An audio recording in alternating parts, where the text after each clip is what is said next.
Hi guys, చాలా రోజుల తర్వాత తిరుపతి వచ్చాను. అమ్మో, ఎండలు చాలా మండిపోతున్నాయి. సో ఈవినింగ్ అలా టెంపుల్స్ వెళ్దామని మా డాడీతో ఫస్ట్ అయితే ఇస్కాన్కి వెళ్ళిపోయా. ఇంకా ఇక్కడ అలా రిటర్న్ అవుతుంటే బట్టలు, కీ చైన్స్, బుక్స్ ఏవో కనిపించాయి. ఫస్ట్ అయితే మనకి ఫుడ్, అలా స్నాక్స్ దగ్గరికి వెళ్ళిపోయా. చాలా స్నాక్స్ ఉన్నాయి కానీ గులాబ్ జామ్ మాత్రం ఇంపార్టెంట్. నాకు మా డాడీకి చాలా ఇష్టం ఇక్కడ. ఇంకా చాలా స్నాక్స్ ఉన్నాయి, అలా చూసుకుంటూ అలా వెళ్ళిపోతున్నాం. నెక్స్ట్ ఏంటి ప్లాన్ అని చెప్పి అలా మాట్లాడుకుంటూ వెళ్తుంటే ఇంకా పక్కనే కపిల్ తీర్థం కదా అని చెప్పి ఇంకా అలా కపిల్ తీర్థం వెళ్ళిపోదాం అని ఫిక్స్ అయ్యాం. వచ్చేసాం అలా కపిల్ తీర్థంకి. ఇంకా అలా నడుచుకుంటూ అటు ఇటు చూస్తూ వెళ్ళిపోయాం.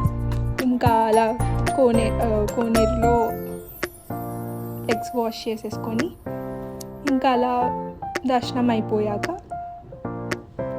ఒక చెట్టు కనిపించింది. ఆ చెట్టు ఏంటో నాకు చాలా ఎప్పుడు చూడనట్టు అనిపించింది. ఎవరికైనా తెలిస్తే కామెంట్ చేయండి.